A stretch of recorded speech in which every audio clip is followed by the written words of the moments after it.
and turn them end for end. So of course now all these cards are running the wrong way in the stripper deck. I feed them into the pack and I make sure the selection ends up somewhere in the bottom half. I don't want the selection beneath the bottom half. I want the selection somewhere in the bottom half. Or I should say in the face down half is what I'm saying.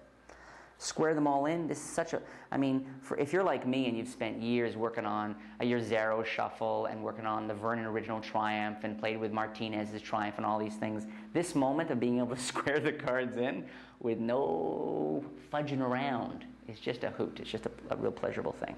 You then shuffle. Overhand shuffle, of course. Overhand shuffle allows you to shuffle the cards without reversing any of them end for end. I also will often ask a spectator at this point, do you know how to shuffle cards? And I emphasize this action. Now again, you don't want to do it as an opening trick because you don't know if some sort of jackass is going to give the cards some crazy shuffle or drop them on the floor. But I'll say, if I'm not sure, I'll have someone give them a cut. I find it, insofar as lay people, that letting them cut the cards a few times is almost as convincing to them or as satisfying to them as actually shuffling the deck. So that's something to keep in mind. They've shuffled the cards, and then you get this wonderful moment where you get to spread out the cards and show that all the cards are in fact truly mixed. Now, there's only one moment you might want to misdirect the audience away from or direct them elsewhere. It's not a big deal. Magicians, it's a giveaway. It's a tell for magicians. For lay audiences, it's not. And that's the strip out moment. What you want to do is, as I say to someone, and typically what I'll say to someone is, they'll say, would you do me a favor? I'm going to ask you to help. I need you to hold out both your hands.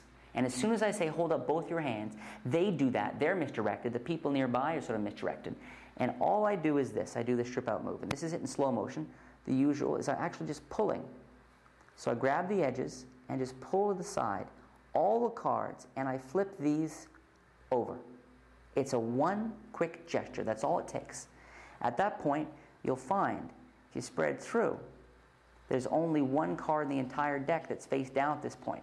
It's up to you to decide whether you want them to go through the cards with the cards face down. They go through and they find that only their selection. There's a certain amount of drama in that. Traditionally, and what I'm more apt to do, is to do it so you get two beats on the ending, where they're holding the face-up deck. I say, use your imagination. You want to plant a nice time lapse here, okay? But not too long, because you don't want you want to plant a bit of a time lapse, but not so much that the image of the mixed up card starts to fade in any way. Then they spread through the face up cards. They find only one card is turned over. There's their selection.